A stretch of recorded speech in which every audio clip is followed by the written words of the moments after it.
morning. Good morning, afternoon. How are Going you on. all? What's happening, Hello, y'all? What How's is it hello, going? happening? hello, Coastal Georgia What did you Okay. say? and beyond. I She think you always with that coastal Georgia stuff. I'm Coastal going to. Georgia. I gotta find a charger, but yeah. Did you say welcome to Georgia, Sabrina? I say hello, Oh, I Coastal okay. Georgia. But we're beyond Coastal Georgia, are we not? Right. You ATR is beyond. Okay. So We are worldwide. hello, America, There you go. There you go. America. America. America. That's who you should be hollering at, America. We That's it. we got some people on. Hey, Tanya Cummins, walk up. Glad that you can join us. Good Yes, yes, afternoon, yes. So Tanya. Where you at? Cooking, I hope. Good afternoon, Dr. Betty Jones. Why you look like that, Sabrina? I'm trying to protect You you. know why I look like that. I'm trying to protect them. all Hey, right. okay. Well, we got a short show today. We're gonna be an hour. We got a We couple of get ready for subjects the that we're Super gonna Bowl. talk about. But anyway, give my co-host chance to say a couple of words. Robin and Sabrina, y'all go in whichever order y'all feel. All right. Well, just glad to be back another Saturday. We have a interesting topic. Had a week full of change, and I think that sums it up. But looking forward to sharing, what we learned and what we found out. Okay, okay. Awesome. Well, as always, I'm just delighted to be here. I ask that you all please bear with me. I am just getting over being sick and I'm still in the process of healing. So my voice may come across a little bit cracky, but that's okay. I'm still trying to recover. So I'm looking forward to the show and what the topics are. The topics. Well, we're gonna go through a few topics. We got a guest coming on at 12:30. So in about 15 minutes, we got a guest coming on. 17 minutes. So we'll about 20 minutes. So she could sit in the green room for a few minutes because we started late because some people weren't ready. Um, so uh so we're gonna jump right into it. Our first thing today is let me make sure I get that out the way. Get that out the way. Is the Everybody's been paying attention to? I think that word is spelled right. Mutiny. Mutiny. Yes. Okay, so I guess everybody has been paying attention to what's going on in Port Wentworth. The city manager resigned on the 27th of last month, but did not notify the council. Where is it that you can resign and not notify the people that you work for? You don't work for one person; you work for the entire council. Then his last day is February 27th, which is coming up. And then on yesterday, you had 6 of the 7 office staff to quit. Now, let me give you a quick synopsis of what is going on. The council has been telling this city manager that he needs to beef up the staff. Hire this person, hire this person, hire this person. You need to beef up the staff. This city is not 3,000 no more. It's over 12 going on 15,000. They're building housing for another 5,000. So it's going to be 17,000 in a minute. So they're telling them that 7 people in the city hall cannot operate a city of that size. That's growing. Fastest growing city in the state of Georgia. He keeps saying, okay, but never did it. Now he's saying that the staff is being harassed, which nobody has ever talked to those people that quit, ever. I know because I talked to those council members. They don't even know who those people are. So how could Are they you have been serious? harassed? You can't be harassed unless somebody talked to you or That's the somebody did something to you electronically or in person. So they quit. It was just a show of the old Pope Wentworth still coming out. That's all it was. And so these people quit, gave up their resignation, walked down the job. They shouldn't be able to get a job nowhere else because they quit, didn't even give their 2 weeks notice. They say they did, but still the council was not notified that department heads were quitting. So That's every a dereliction of duty for the city manager.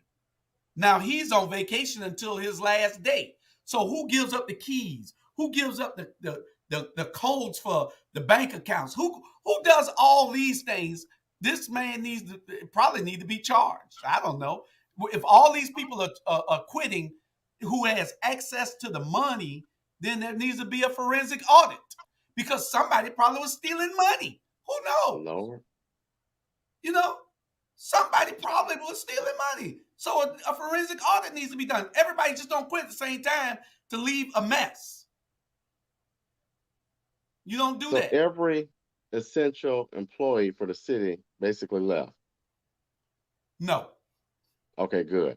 Because I was Just worried. the I was people like, in hold City on. Hall who take up the water bill, who send out this and say, listen, you got a city manager to make $110,000 a year and he don't even have a secretary. There's no secretaries in City Hall. What the hell? You know, that's why I was running, so to change things, to bring new government, to show them how things are really done and not 1957.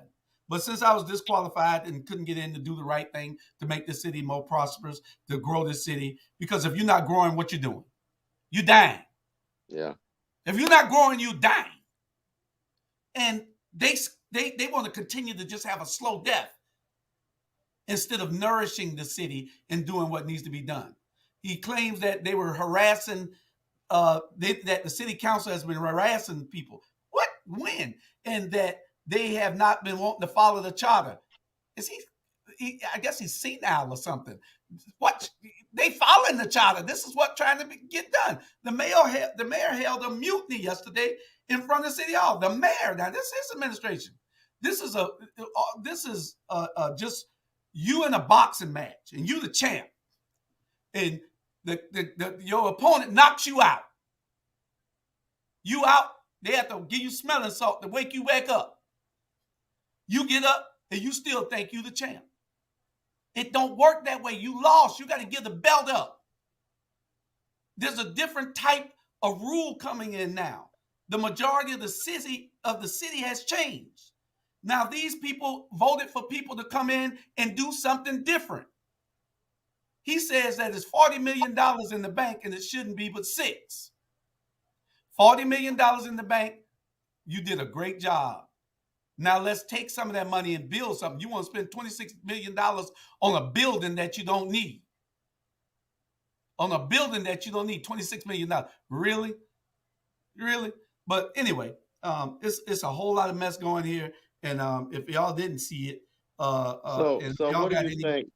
So what do you think will happen next? The mayor's got to know that he can't get much done. You know what I'm saying? He's outnumbered. He doesn't have a staff. So what next? Did you hear what I just said? He was in a boxing match. He got knocked out. He woke up still thinking I that hear he you, came. but I wonder if he knows. He still think that he is the boss. That's deep. So the question to me is, what is the governorship of the city? Is it a council management governorship, or is it a mayor? The city manager. City manager runs the city. The mayor doesn't even vote. The mayor does not have a vote unless there's a 3-3 tie. So he's a figurehead. Right. But he Okay. thinks that he's God. He's dumb as hell. Don't know. Probably never read the charter even in his life. But they want to tell you that you're not following the charter. He was on TV yesterday talking about these people don't want to follow the charter. How does these people not want to follow the charter? You don't even know what's in the charter. I can recite the charter to him better than he even knows it. I have seen no violations of these people breaking the charter, but they have every single time. He doesn't want to take motions from the floor. He'll do this here all day long, trying to bring order because people are putting motions on because they have the majority. They can do this. He has conform, and he does not want to. He was in the Super Bowl. He lost the game, but he still wanted the championship trophy. It doesn't work that way. So what I've noticed a lot in rural areas, and particularly um, communities where there has really been a lack of community participation, is that oftentimes we get when people run for office, they think that, especially the mayorship, when they're running for office, they think that the mayor is the be all end all do all. Right. And they don't really follow the guidelines of what the charter says, because most of the time, again, the reason that a lot of the mayors operate in that capacity is because the constituents are uninformed. They're uneducated on what type of governorship they have over their city. So if he's been able to do this for so long and no one challenged it, as a majority, then now, it's kind of hard to break a cycle when you've been doing this for so long. So of course, you get anarchy. That's basically what happens. You get anarchy. So now that you guys so the city manager is basically oversees the city, but your city council, it sounds like your charter states that your city council oversees the city manager. Is that Correct. right, or is that wrong? Correct. Okay. So why did he quit now? He said that Well, he said that he was being harassed by one person. No, he Um, said the council has been harassing him. Okay, if that's the case, you let them fire you. Do your job. What's the problem?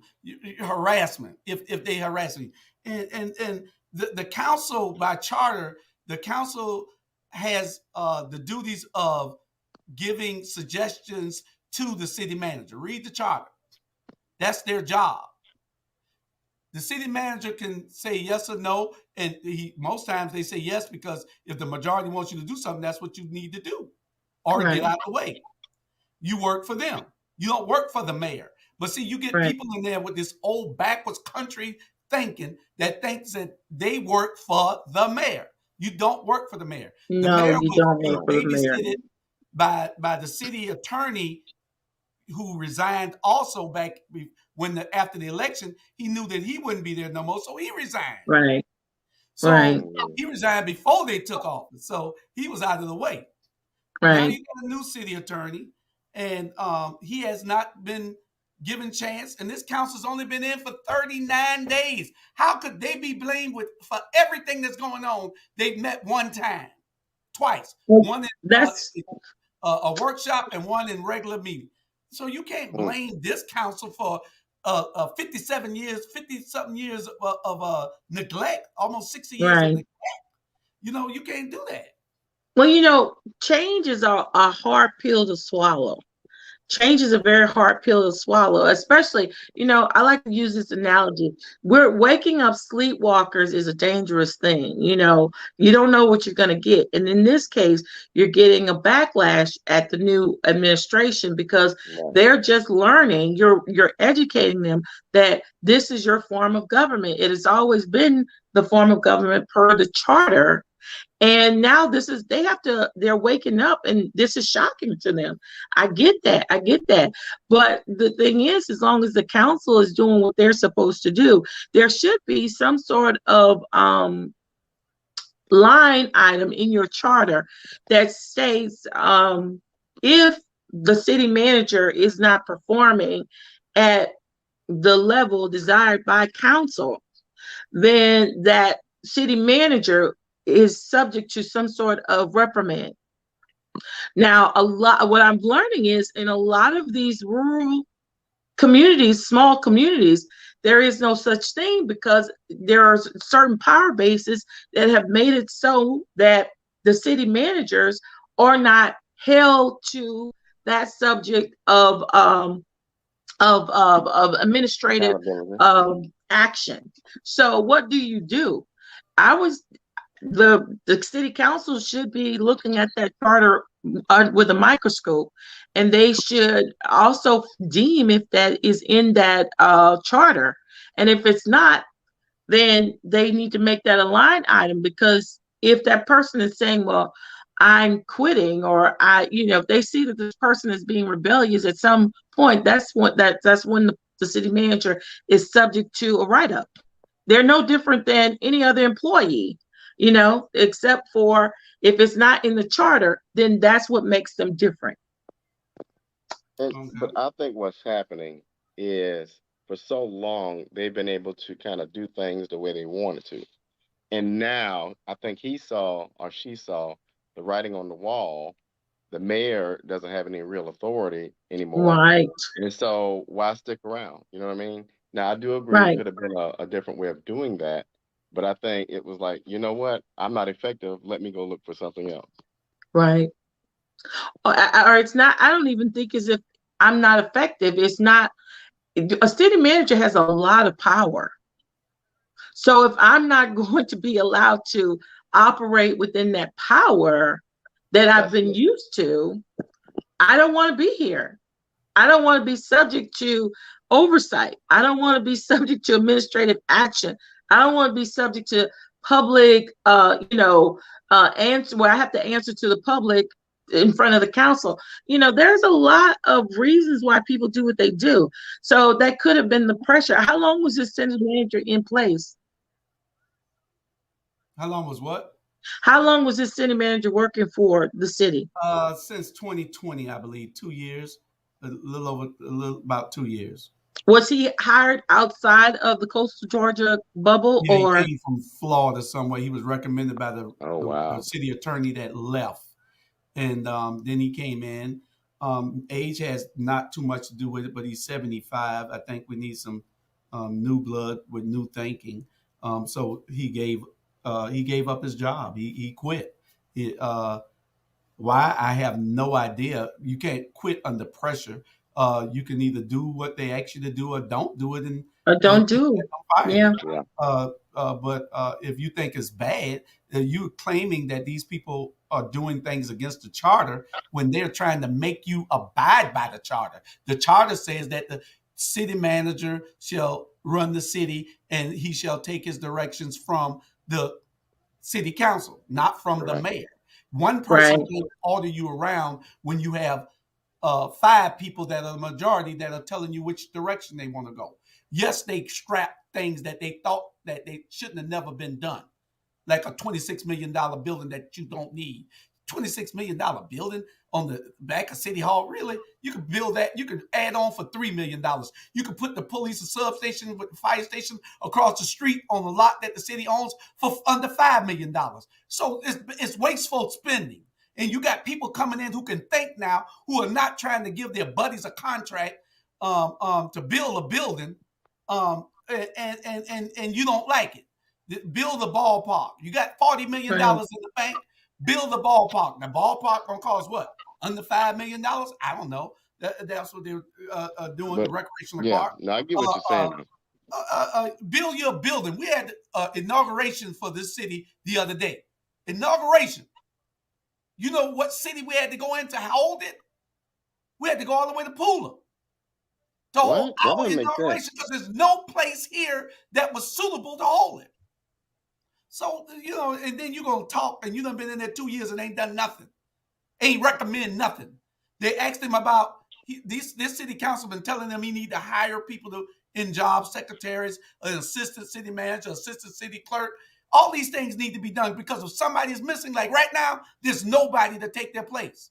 So he is, I don't even know what to call him he didn't do his job.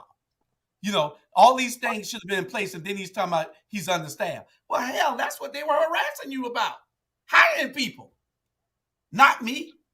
That was just a decoy. We was giving a decoy because we found somebody was telling information that they were talking about. So they gave him some erroneous information, found out that he was the one that was telling the information because he was the only one they told that to. So he wow, just, Wow. what I'm saying? He fell for the okie doke, you know? Wow. So they couldn't trust him anyway. But anyway, yeah, that's a lot to go down. I don't want to be hired by the city. I have no desire to work for this city. None. Well, it, the thing about it is, I think they wanted the city to stay a certain way, going back to the status quo. And now that they can't maintain that, it's going to be interesting to see kind of what's going forward. And I'll use your example. You don't have a space large enough to hold an event for a majority of your citizens. That's pretty tough. That's a small town mentality. I think the people you have in there now think much more broader, have a much broader vision, and so Right, it's gonna be quite the next interesting what 3 to 4 years with that right. mayor, and how this thing turns out because he's got a rude awakening. And here's something too that's happening. It's just like Robert said, the demographics of this entire district is changing. People are moving in from all over. And then you have the military who are retiring and they're making the coast their home. Yep. So they have to. I don't think maybe 20 years ago, I don't think that people took into account the evolutionary stages that we were going to be going through over the next 20 years. Most people don't talk about it. They do say, well, it's happening because when they start throwing up houses and subdivisions, there's growth happening, but they don't think it's going to come to their little town or their quaint town or our community.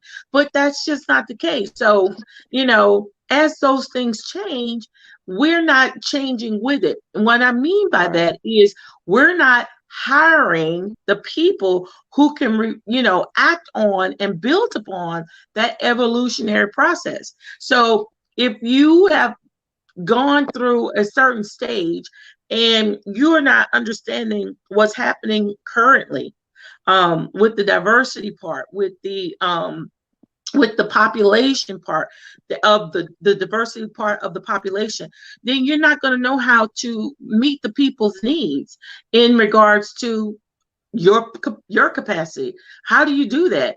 I think one of the things that people should consider, especially council, when they have the ultimate responsibility of hiring the city managers, is they need to actually look at who they. I'm always kind of like concerned when people say, well, this person was referred to by somebody else that's within the cycle of leaving things as it may be already. So when you Hmm. said he was referred to someone who quit, that's a that's like a red flag right there.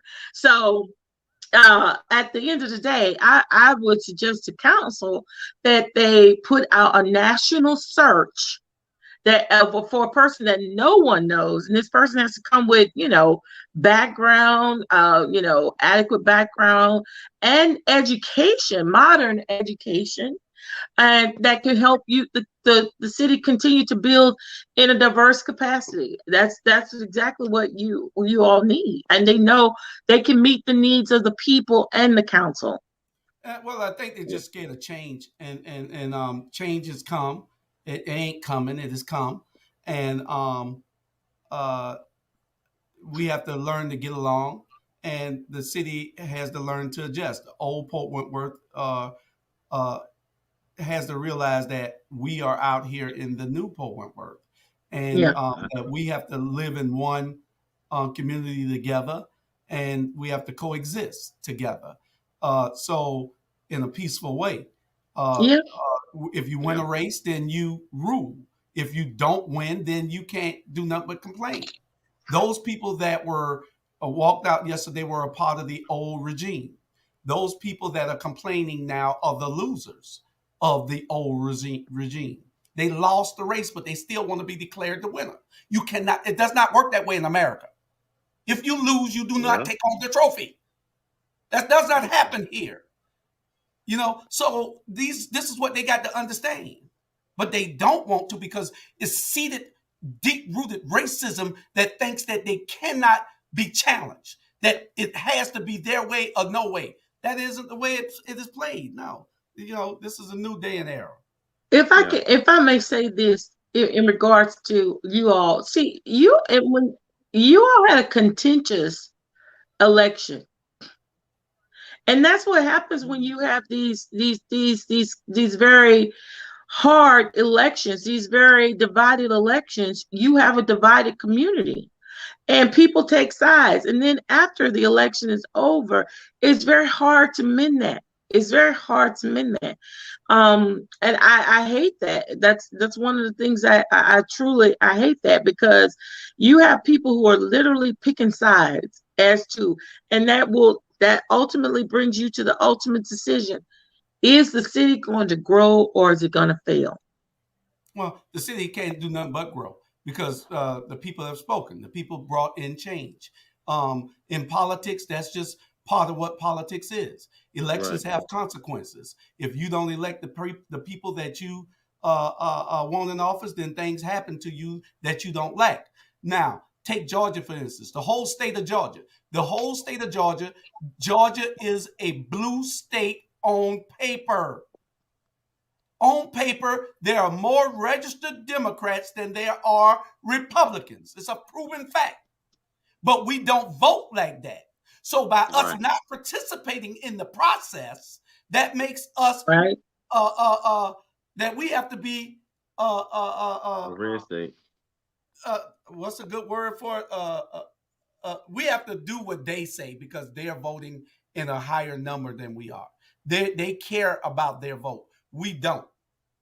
So we have to do what they want us to do because they vote. Georgia's a blue state on paper, but it's a red state in the box. Right. Right. But going back to the city manager, Sabrina, that current city manager, I think, came in under the last That's not true, administration. Chuck. I So want you to listen to what I just said. what's that? Chuck said if Georgia were a blue state, Daniel Blackman would be on the PSC. Listen, let's not No, even go there. that's not But true. They didn't vote for Daniel Blackman. Sometimes they like people who they don't like. Georgia is a blue state but on paper. I think what's sad, what you said, that the current folks that were in staff did not realize that their folks were defeated, and they felt like they could still bogart or bully their way through things. And when that didn't work, what they realized was the new council knew what they were doing, and so I think they just were like, you know what, forget it, we're not going to try. But they did a disservice to the citizens. Correct. They were there Right. just for themselves. They weren't there for the citizens. We got our guest that's been waiting for the last few minutes. Hold on, she went off. Okay, there she go. Uh-oh. We're gonna bring her on. Then we'll get back to the city of Savannah topics that I didn't get a chance to give you all. We're gonna skip topic 2 that I gave y'all, and we're gonna go to topic 4 that I didn't have a chance to write. But we're gonna break those down and out while Teresa's talking. And y'all questioning Teresa. I'll give those to you all in the chat. Okay. All right. All right. All right. Here y'all go. Teresa Watson joins us. Hello, hello everyone. How are you all this Hey, how are beautiful, you? beautiful Saturday in Savannah, Georgia? It is All right. beautiful, isn't Yeah. it? And I must say I love the topic that you all are talking about. It's definitely interesting. And I just wanted to jump in there, but I was like, I gotta hold myself. Well, we can come back to it. Oh my You know, gosh. yeah, we always want somebody's opinion of what is going on. But you're running for the 5th district school board seat for Chatham County. That seat is being vacated by Irene school board Hines. Irene Irene Hines. Hines. Yes. So we want you to tell us why you should have that seat and what's going on. Please, and Robert and Sabrina will be asking you some pertinent questions about the school system and what's your platform and those things. So go ahead and tell us what it is. Why I give them this information. Well, thank you. And again, thank you for having me on your show. Of course, again, my name is Teresa Watson. I am a candidate for the 5th District School Board seat to represent the District 5 of Savannah, GA. I have 20 plus years of experience as an educator. Currently now president of Savannah Federation of Teachers, Paraprofessional School Related Personnel Union locally here in Savannah. We do have a chapter, a state chapter in Atlanta, and our national is based out of Washington, D.C. Um, hey, back in 4 years ago, I attended to run for this seat. I didn't quite make it, but I was right on her heels, and that showed me that I should not have turned my back on it. So I'm back in it again, ready to take that seat and do some things in the community. There is a lack, and when I say lack, there is a disconnect with school board and community, and I want to bring the connection. And that's what I'm seeking to do, to bring the connection back to our community as to what's really going on in our school district. I have experience because I am the president of the teachers union. I hear things that are going on in the schools from teachers, classified employees, by me working outside of that and working in the community and being a part of my neighborhood association. I'm hearing what the community is thinking and what they don't know. So hearing all of these things and knowing that, hey, I am the link. I have the answers. I have the pertinent questions in which I can ask. So that is why I am running for this seat. Very cool. So, oh, go ahead. well, I was just going to say, first of all, congratulations on your run. I'm always excited when women get into campaigns or in any election, because I think that's broadening the space for young women to be inspired to do the same. So congratulations to you.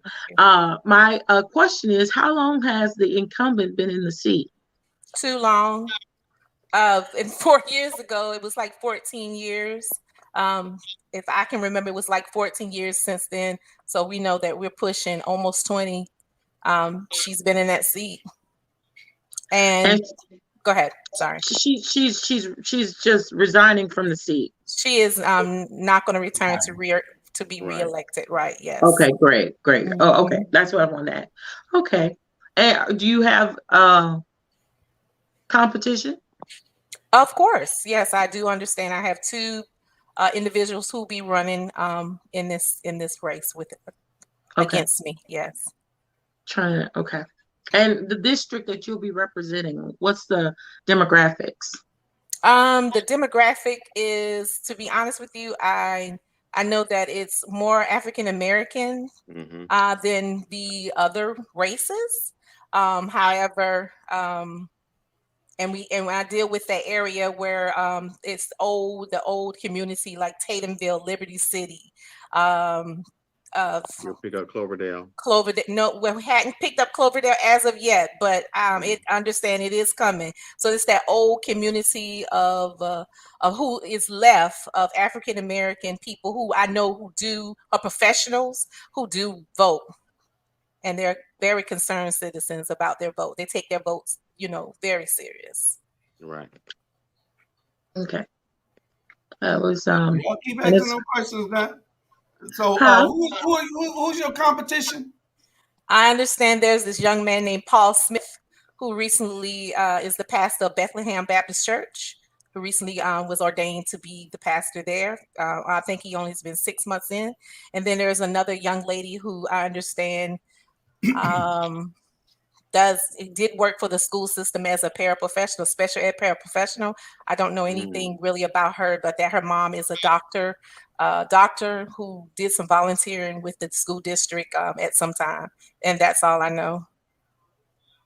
Well, he says a young man, and he's a pastor. And he's from Savannah.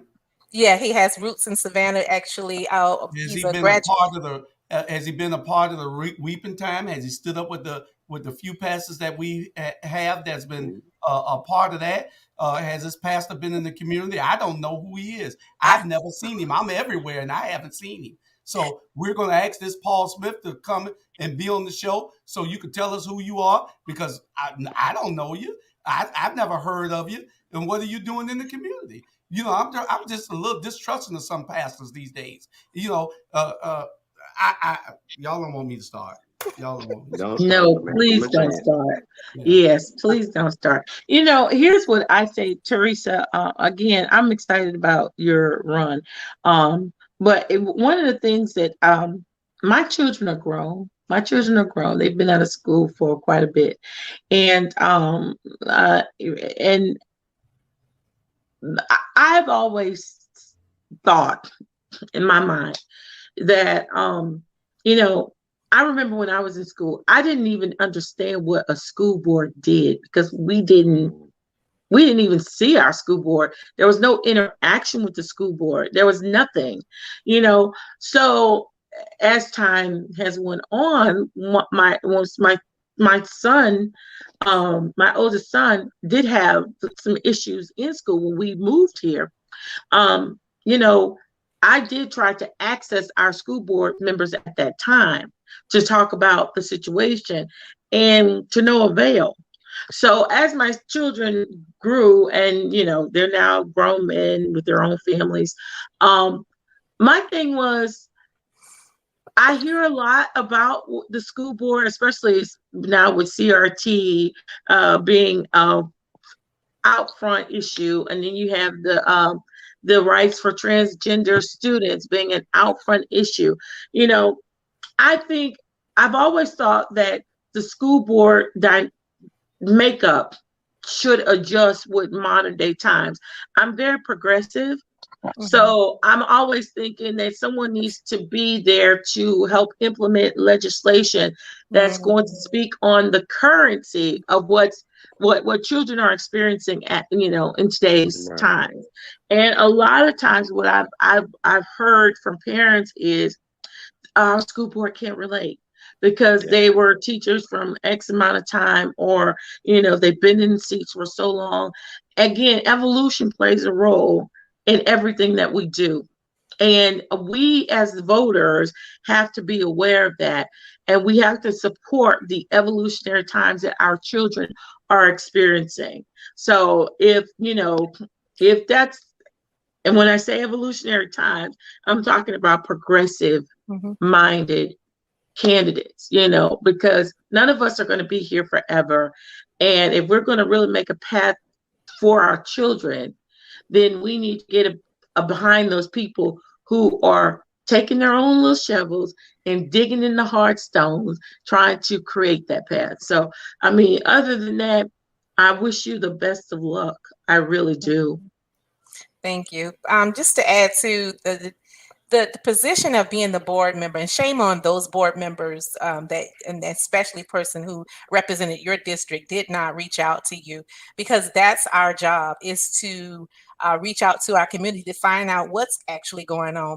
It's not just everyday meeting on those meeting days and discussing policies, laws, or even listening to presentations from the superintendent and her team, but it's more finding out what my constituency wants, and what they need. You should have the ear of the superintendent. Look, I know they're giving you a cookie cut presentation as to what's possibly going on in the district, but I'm letting you know that's not true. Those numbers, that data may tell you one thing, but I'm going to tell you the truth.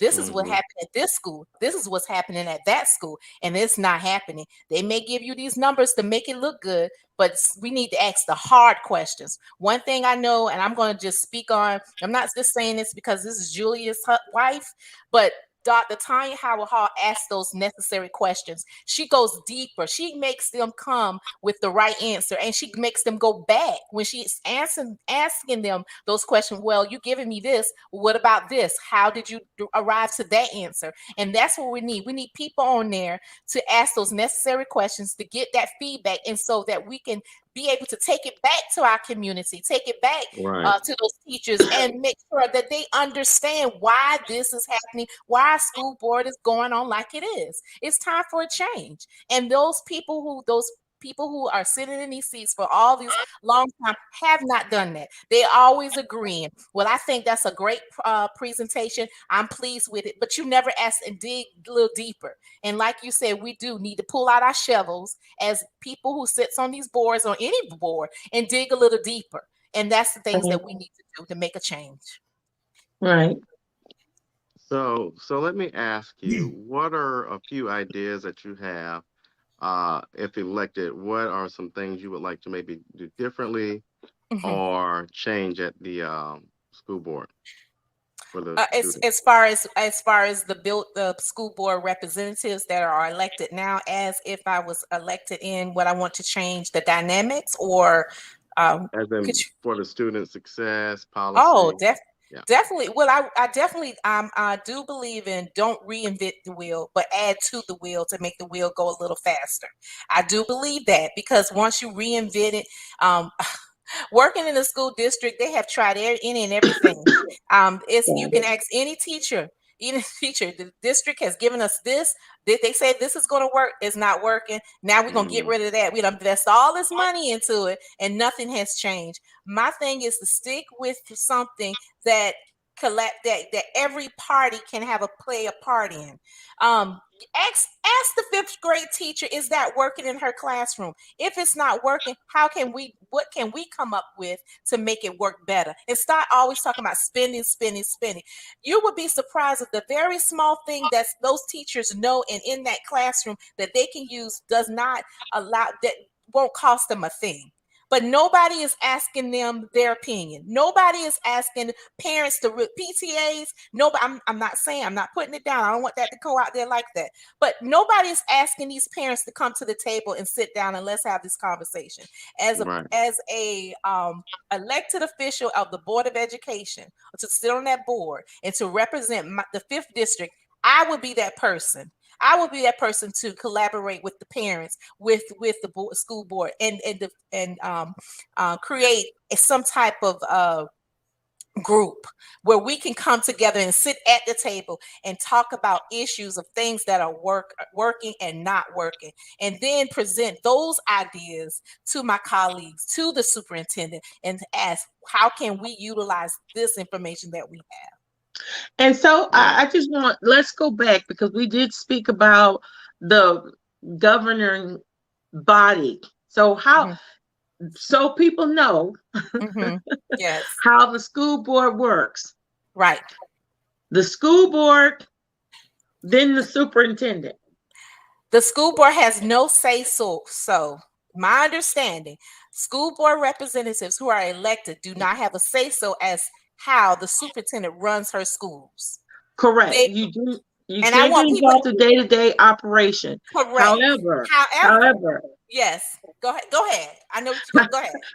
however, Uh-huh. it's school board, Uh-huh. superintendent. Superintendent. So Yes. you are responsible for Mhm. evaluating the Come on. the That's it. superintendent, That's it. their Yes. how they perform. Yes. And we have to make that clear, because Yes. when we explain that to people, the chain of command, Mm-hmm. people then start to understand their power Right. Right. Right. and want to engage the voting process. So Right. superintendent here, Mm-hmm. the school board here. So Right. therefore, you would be a part of the management team of the Correct. superintendent. Of the So superintendent. when you're speaking, it's great to have a great relationship with the superintendent as their boss. I do believe in that, though. I believe Right. in relationship building. But when you're speaking, oftentimes I hear people say, just as you said, well, I want to go in and I want to ask. It sounds, what I would like to hear school board members say with certainty and professional authority. I would like to go in, because I'm not invading their day-to-day operation, but here's my expectation as your supervisor, Mm-hmm. and then you work a plan. Because once you Right. start to inform that to the public will then start to see you as, Mm-hmm. oh, that they're that's the boss, Right. and that's how it needs to be. It's not trying to just grab power. It's just basically, this is educating the community throughout the Mm-hmm. process. Right. So that's something I just want you to get, that little bit of oomph when you give it, and say, oh, no, this is how it goes. that's and you are good. And I do believe having some sort of CAG, community action group, that you actually are interacting with, Yes. and then you take it back to the body that you will be a part of, and say, this is what my district is Right. requiring. Right. And then ask your district members to help influence other district members. That's how it all works together, and Right. that's how we work as a community. Right. But again, let me go. I digress. Let me fall back in my little hole because I'm not very active within the school system. I do because I don't have any children in the school system, but I'm always about teaching, and I'm always about helping to explain to those who may not understand. So, school board, superintendent. That's right. Well Okay. said. Well, Well said. the superintendent is just the city manager Hmm. of of of uh, of of the school board. That's all it is. It's a community. Yeah, They have the pretty much. largest. They have the Right. largest staff in the whole Yeah. uh, county. They have the largest budget. Their Budget. budget last year was almost $1 billion. Hmm. Yeah. Hmm. $1 Yeah. Yep. billion Yep. Yep. dollars. Hmm. They're building new schools, doing great things. Um, I hear that there's a lot of people in the race, and we'll see whether we can have some of those people on pretty soon. Yeah. Hmm. But the city, the school board governs in a different type way than regular city and the county does. Those elected officials, they're there to policy and to vote on policy. They do critique and try to guide the city manager, the superintendent, into where they think that she should be going. But I don't think that, like y'all said, they get out of her business. She runs the school, and that's part of what the law is. I think It is. Right. with school Right. boards, I think it needs to be a little different. I think that they should be under the same type of pressure that a city manager is under. You where I can call you if I'm a city council member and tell you this is what I think and this is what I think you should look into. But they can't do that. So it needs to be changed, I think. So Well, that's just it actually is the same policy, Julius. They can do that. They just can't get involved in the day-to-day operations. So, say for instance, I'm Right. the city manager, you're city council. And Robert's an employee that wants to take a vacation. You can't tell me to let Robert take the vacation, but you can say, look, I would like to talk to you about Hmm.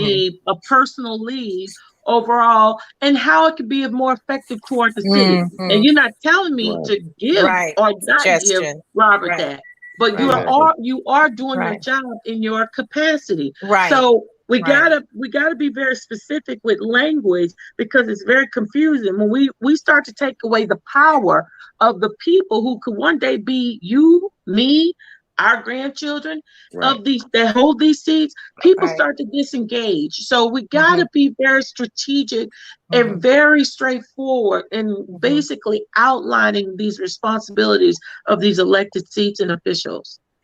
yeah, and but it's a little different.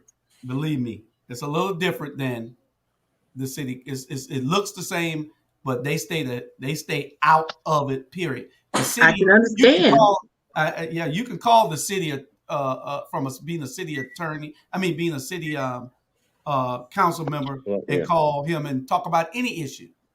You can't do that with the school board. It's different. Right. It's Yeah. totally different. And maybe they've made it different. Again, Right. maybe they've made it that Right. way.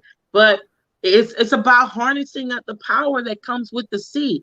And that's a part of the power that comes with the seat. Understanding me and you. That's harnessing the power. And I think it's gone so long like that. And if any elected body is not turning over, meaning that these elected officials are holding those seats for a very long time, they may have just become complacent and they don't want to agitate the system.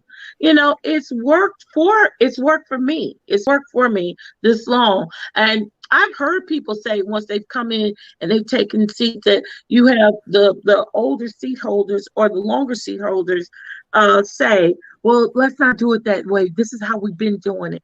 They become complacent. That's why I'm so about progression. And Dr. Tanya Hall, so we can tell the superintendent to do their job, but not tell them how to exactly.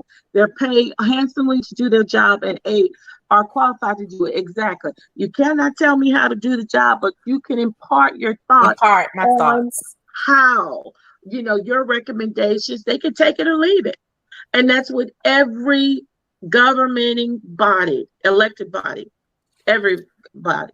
Chuck will know whether we're gonna ask his question or what. What question? This one?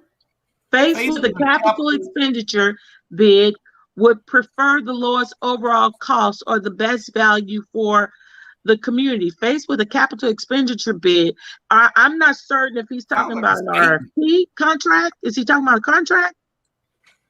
Sounds like a statement he Yeah, I made. don't No, know. no question. Yeah, he said, I think he's talking about a contract. Uh, I would say, do you all have some sort of DBE program? If so, if I'm a contractor and I put in a bid, do you sort of have okay, Chuck said yes. A So if bid the process. You're talking about school the bidding board, I process? think they do, they have a responsibility to all school board. If I'm putting, and I know that they are, he says, I'm asking the candidate, and I'm going to actually give her the question. So if I'm a contractor Uh-huh. and I am basically applying for the contract, but there are other contractors that are also applying. Would you give it to the lowest bidder, or do you base the decision off of the good and the betterment of the community? I think it's the betterment of the community. I'm going to say this: there are a brand new school because of my present job. I hear a lot from the maintenance and operation guys who are working in these facilities, and you should hear the crappy texture buildings that are falling apart, and we as taxpayers are paying thousands and thousands of dollars where they are building these buildings. Cheap is not good. Quality for the betterment of community, where I can be in my mind knowing that my child, my spouse, or my whoever works in these schools, knowing that the ceiling won't cave in on them. So quality for the betterment of the community is, my opinion, is the best thing. Finding contractors who are union, and I'm going to throw that out there, who are union, who have the backing, the experience, the of how to build quality things, is definitely my opinion is the best way to go. Not cheap, not the cheap contractor. You get what you pay for. Just like we say, with if you're gonna join us, we're wherever price batch we are, and you're gonna go with the cheaper or association, you get what you pay for. And at the end, they always come running back to Savannah Federation of Teachers. And so, with that being said, you do all have a program for disadvantaged business enterprises, or I saw MWB's minority business enterprises to take MWBE. Okay, that's what you guys do have that program. That's good, because you have to give minorities an Oh opportunity yes, Right. to compete for those. yes, And if that is a state requirement, and it is a state requirement, then you have to go with if it's, they're asking that so many X percent of DBEs, MWBEs, LWBEs, whatever, WBEs, VBEs, whatever, to participate, you have to meet that standard if you have that amount of contractors available. You have to meet the standard. So it wouldn't matter who's basically giving the lower bid, you got to meet the standard. right, right. Right. And that criteria has to be met, and that's what they have Yes, to all look over instead of just going and vote. And that's the difference yes, with these people now. We're electing people that read. We're electing Right. people that study what they're given. See, before all we had was people that came there and was told what to do. Right, They were right. told to vote for this because of this, or because a contractor gave them $1,000 That's or right, true. $5,000 right. to campaign. Right. And you have to let that contractor know you can give me anything that you want within the law, but what I'm going to do is vote what's best for these kids. And Right. Right. that's what my wife continues to do Right. with what she does, and that sounds like what Teresa will be doing also. So, Teresa, Yes, in sir. closing, go ahead and give us your closing statement, and we're glad that you joined us, and we'll have you back on, and probably have you and Mr. Robert, Is it what's his Paul? name? Whatever his name, what Paul name? Smith. Pastor Smith. Paul Smith is what I Okay, understand his With name. Pastor Smith, we have both of y'all Okay. on, and if he feels like he wants to join, if he don't, then it's to his own detriment. Go ahead and tell us what you want to tell us, Dal.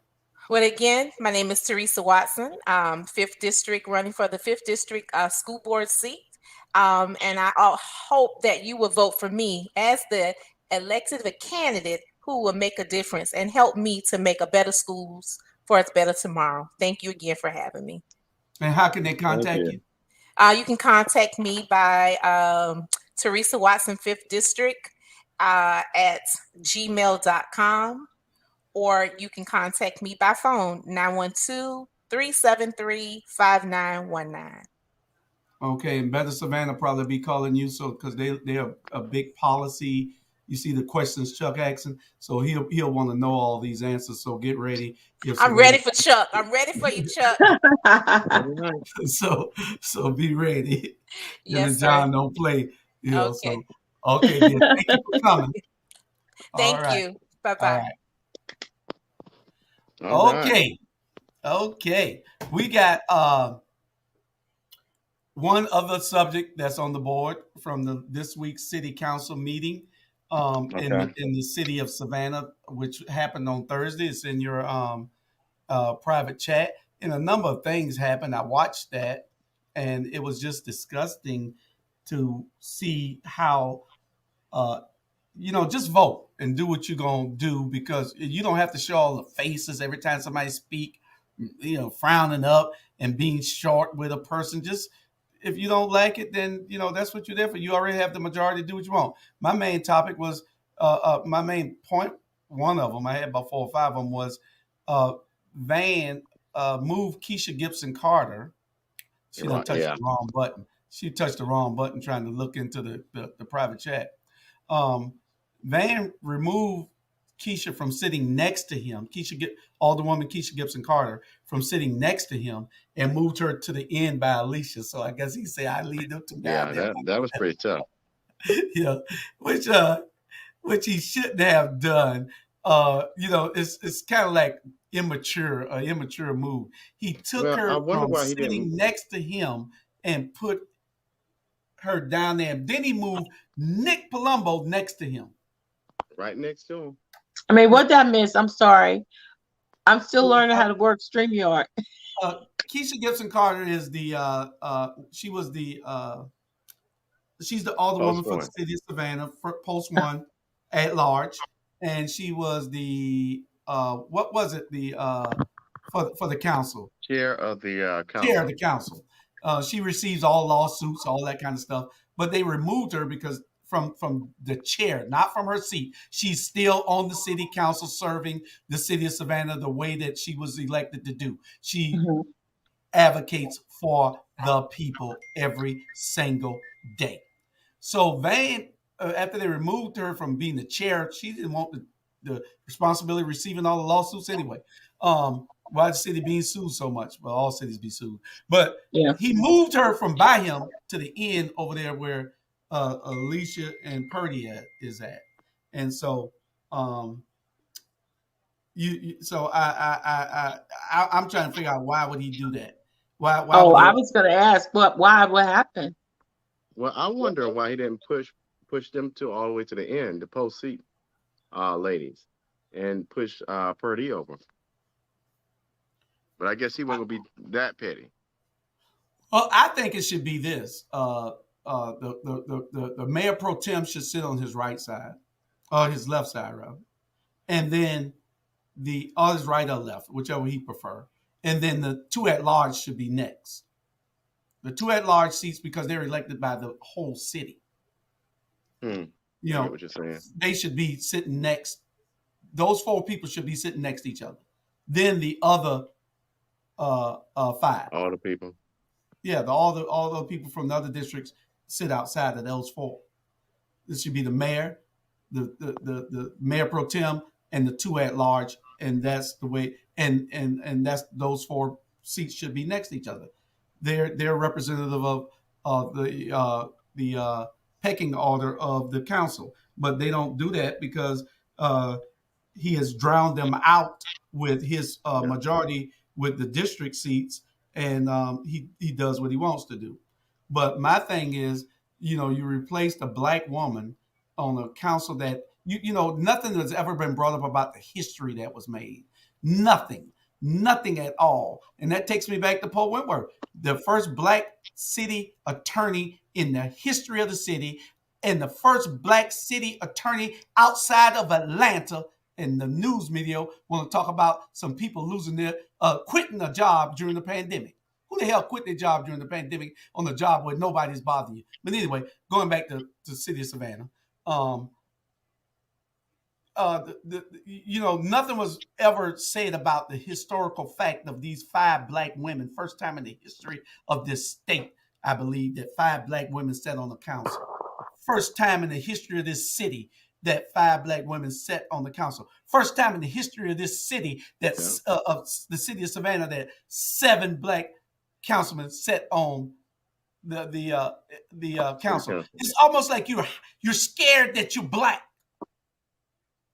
They've never been scared to show that who they were since they brought us here 400, 500 years ago. It's not about race, but it is about race. We're not being racist. We're just bringing it up to make you understand that you look in that mirror every day. You know who the hell you are. Every day. And when you get a chance to equal level the playing field, you try as much as you can. It is your obligation. It is your duty. But they don't do that. And I'm trying to figure out why. But I digress. Let me get to all the other subjects because it don't seem like y'all got nothing to say about that. But you're right. It's unfortunate that some folks get in those roles and just, I don't say they forget about their communities, but there's some kind of incentive to not worry about it so much as they did when they were campaigning. So I don't know. Then you have Nick Palumbo and Curtis Purdy. They voted to put it in a 300 unaffordable housing units. Unaffordable to the average person and the majority of the city. 300 units that they voted for. And then somebody wanted to build 4 new homes in Nick's district. They voted against it. Why? What the hell is going on in this county? We got to get a grip. See, that's why I say this is a blue state, but you don't vote. So when you don't vote, it have consequences. Elections have consequences. These people rule over you because you don't damn vote and you don't take people to the vote. They call all their friends and take them to the polls. They call all their family members and make sure that they are registered to vote and take them to vote. We don't do that because we don't care, because we don't mind. We've been conditioned so long to be like this that we don't mind the foot being put on our neck. But get off mine. May I say something? Because Julius is in his zone. Let me say this. This is again about educating the community. So let's go back to what Dave Chappelle just did. Dave Chappelle just voted said he will pull all of his development monies from the city that he lives in if they are to build low-income housing.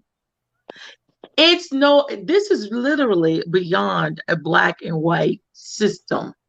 It is about the haves and the have-nots. Mm-hmm. So let me expound on that just a little bit, because I know Julius is going to retort. And my thing is, we have to think in the mindsets of a capitalist.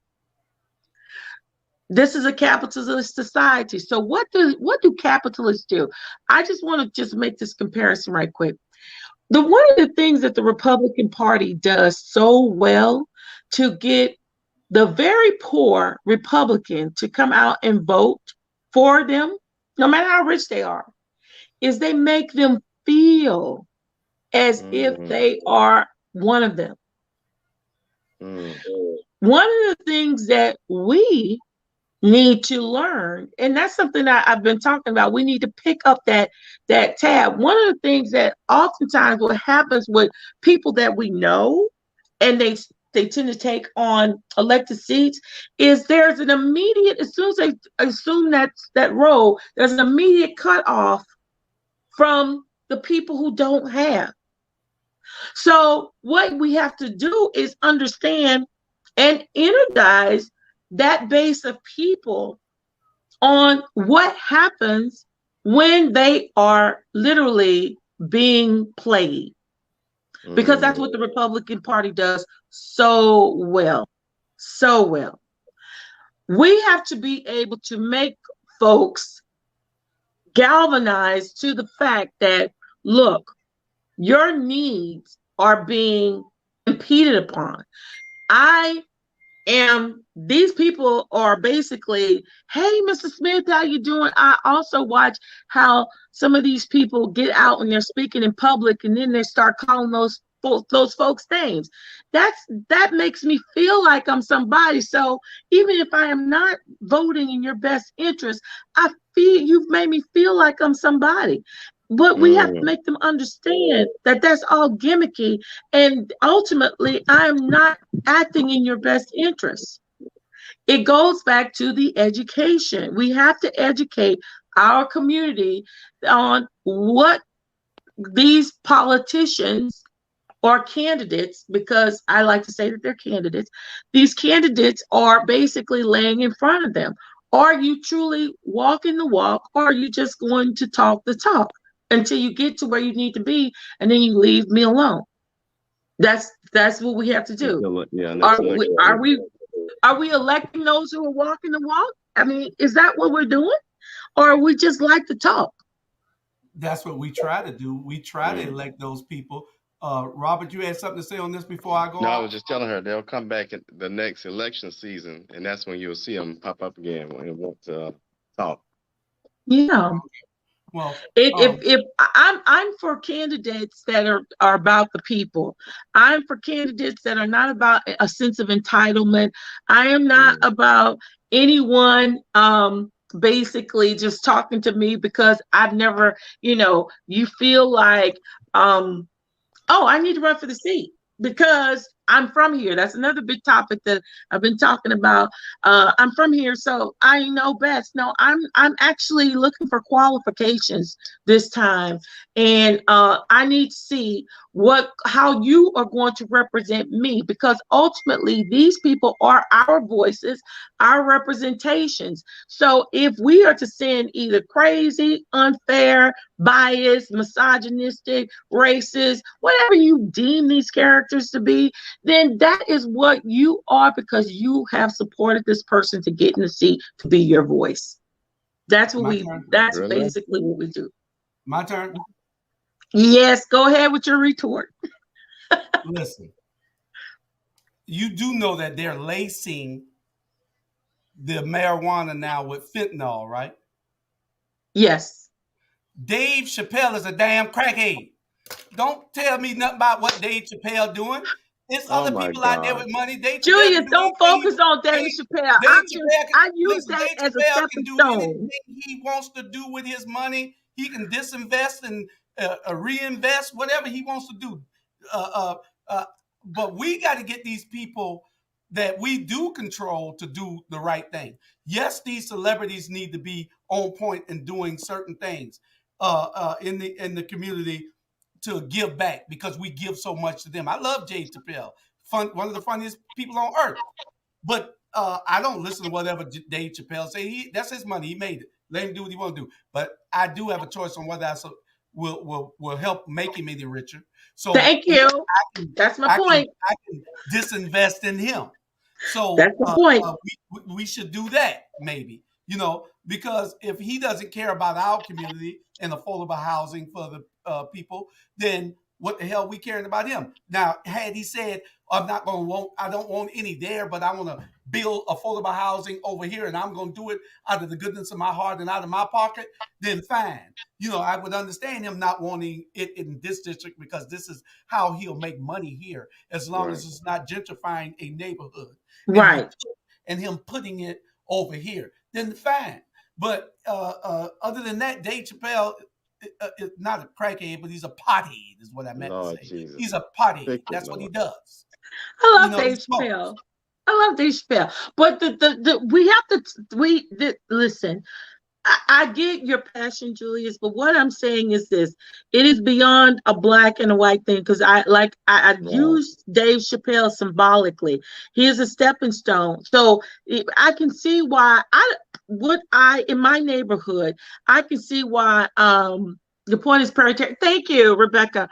I can see why these even if they're not very rich, but the more elite folks, if you will say, I don't want this in my neighborhood, but I want it somewhere else because I don't live there. Right. As an elitist, I don't live there. As a capitalist, I don't live there. I don't want to have the have-nots experience. I just want to keep the have-nots in that experience.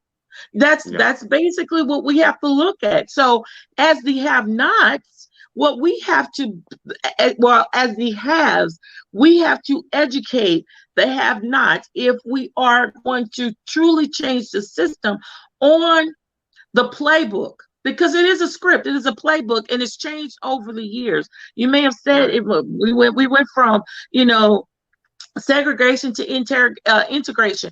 Well, now we're still segregated because you have the haves and the have-nots, and there's direct policy that affects the haves, and then there's direct policy that affects the have-nots, and the have-nots come under all scopes of the rainbow. So that's what we have to do. We really do have to educate. I'm just gonna stick on that. Okay. Educate, strategize, and organize. Okay, and I'd vote for you because you are a fantastic person, that the type of recruit that we're looking for to run for office, and you need to step up and give yourself up for service. It's a few more items that I wanted to get to about that city council meeting, and they talked about St. Patty's Day and that law enforcement will be coming from the outside to help. That always happens, but there's nothing wrong if you need some help, but you understaff. Hire the damn people that needs to come in and fill those positions.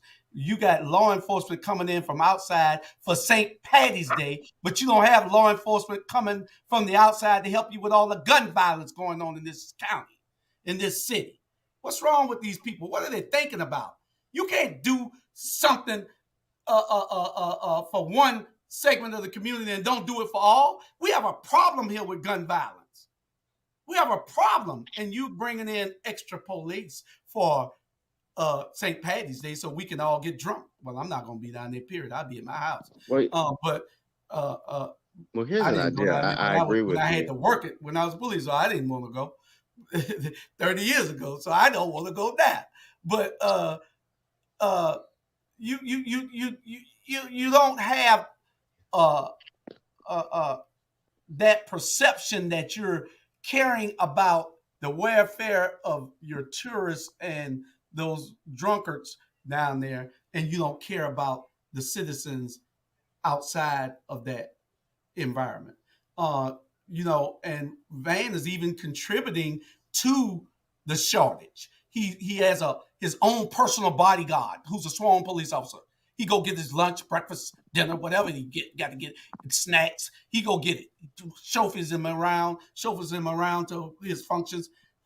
I never heard I don't think no other mayor had that. I don't believe.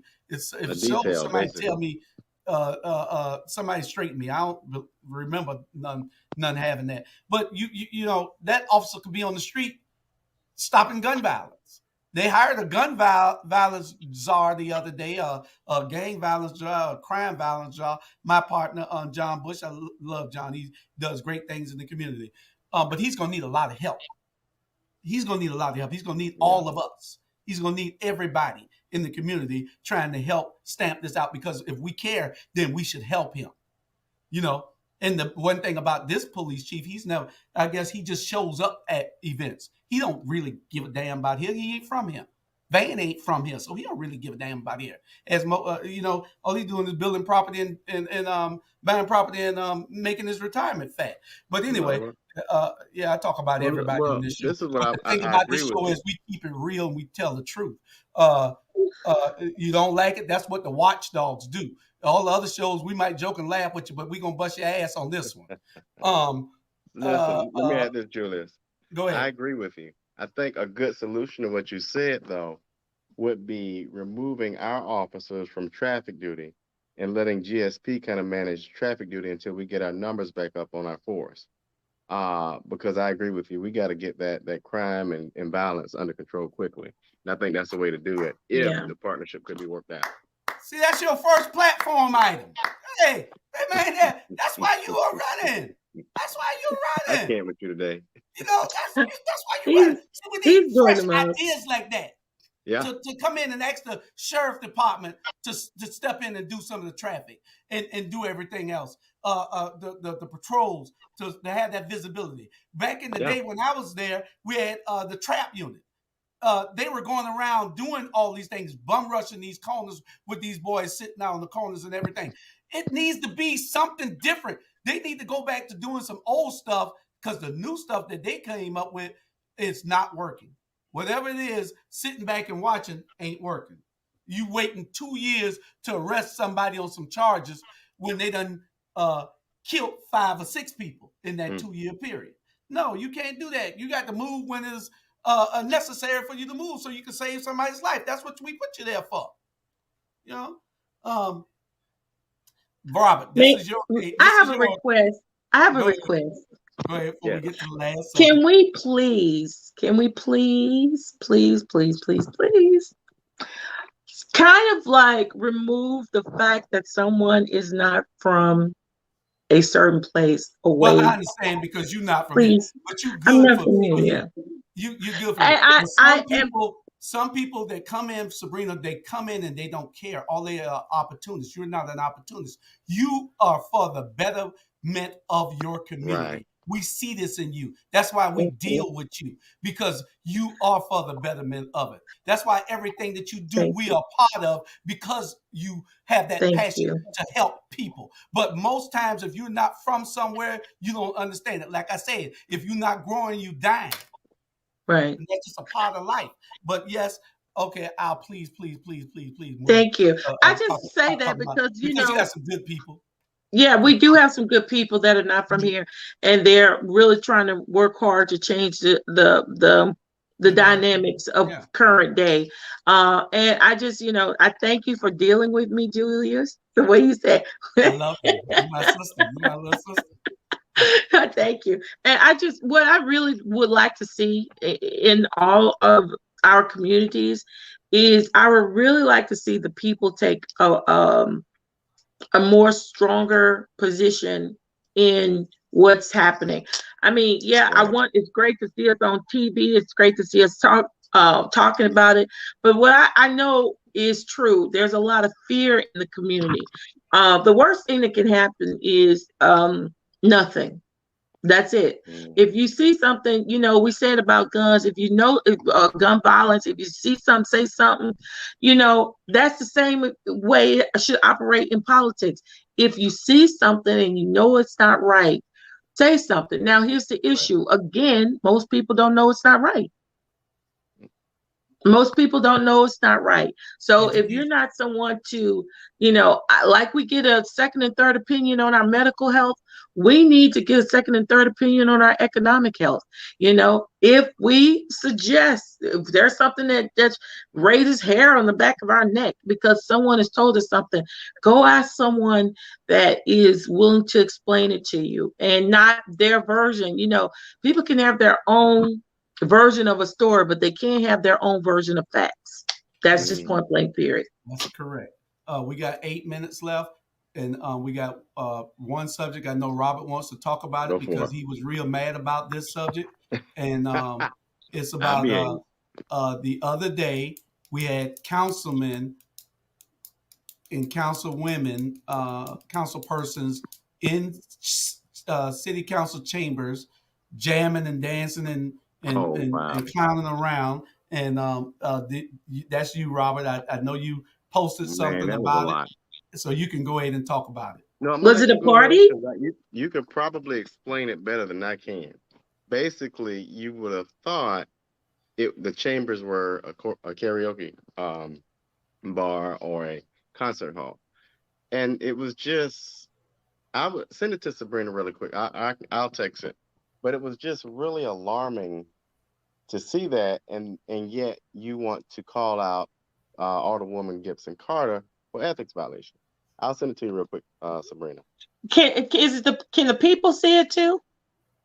Can you do like a screen share so the people can see it too? It looked like he froze. I know he Or froze. he doing, or he might be doing Jamal. You know, Jamal like to play with us all the time, and and act like he frozen. I can't. I can't. I will be moving. I'm moving. Can Well, you he'll see upload it so it. that the people can see it? Nah, I can't do that To because Jules. I'm not that Okay. I'm not that good. Robert, can you play it? Put your phone Yeah, up. I don't know how to do all that, so Oh, see, we'll yeah. get it But I next Okay. time. just sent it We'll to get it next time. yeah.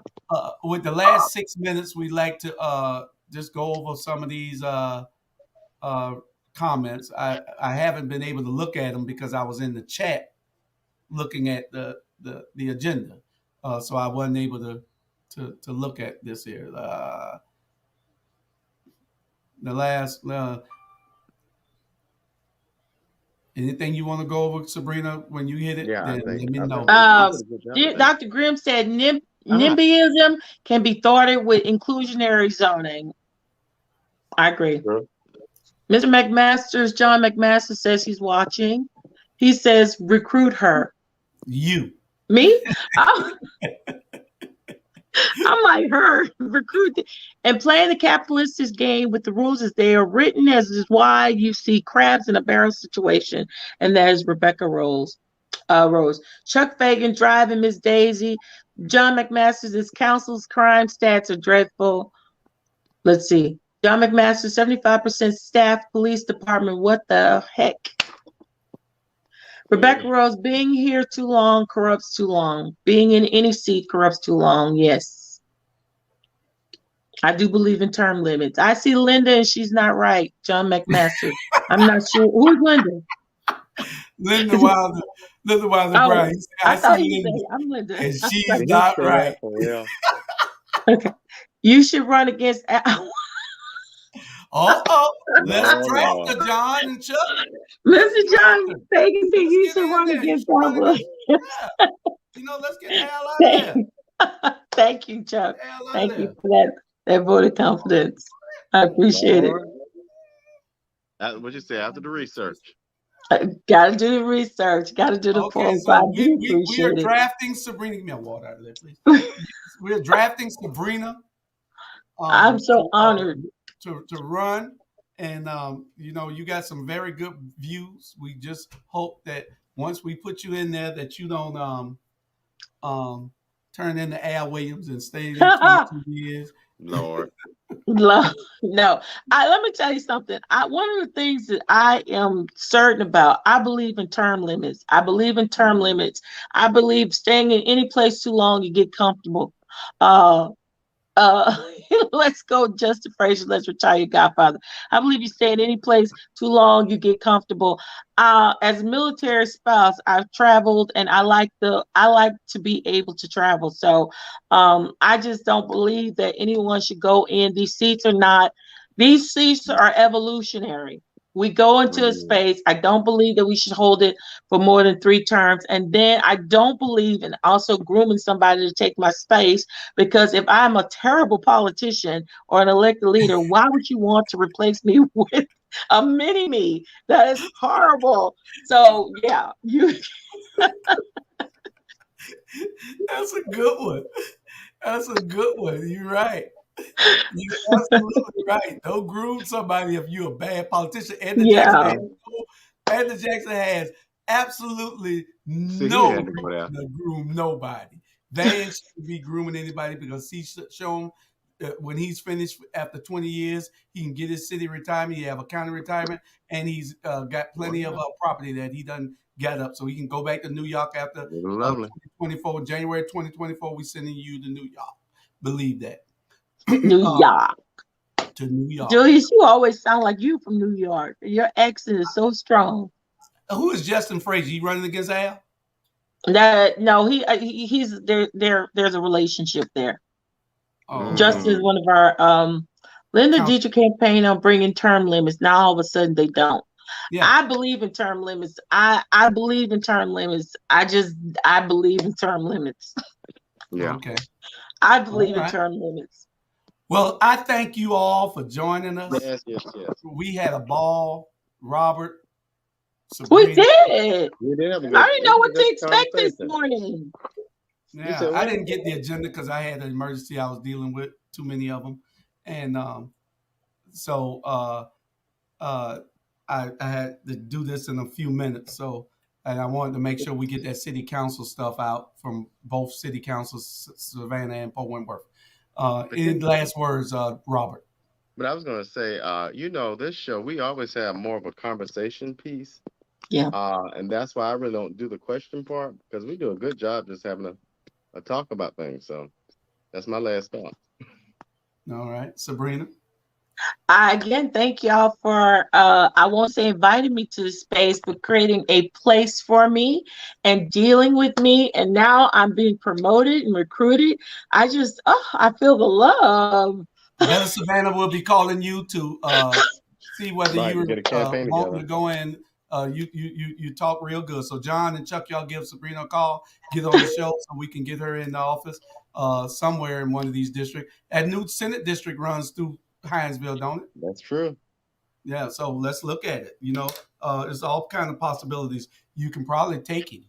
That new Senate, they thinking they putting that through Savannah, and then you end up being the new senator from that district that they done put the new Senate district in Savannah. But Chuck said something earlier that the school board races, and I don't know whether all of them are going by the old maps for this particular election.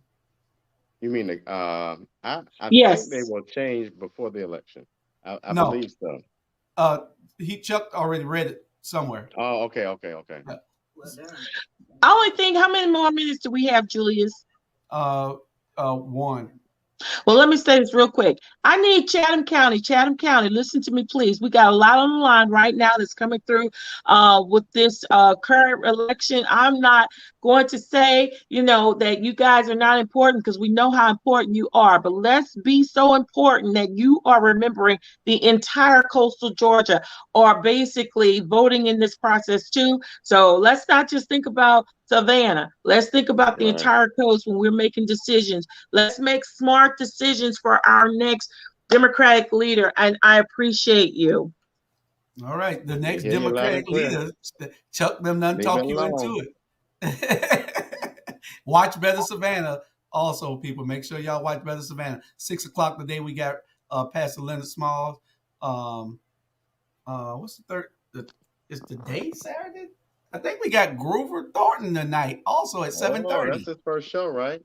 Yeah, 7:30 tonight. We got Straight Talk with Grover Thornton tonight, 7:30. Y'all stay tuned for that also and watch that. All right. We'll get with you all. See y'all. Thank y'all. Have a good one. Tune in. Share. Bye, y'all. Share. Happy Saturday. Yes. Right. Bye.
like this.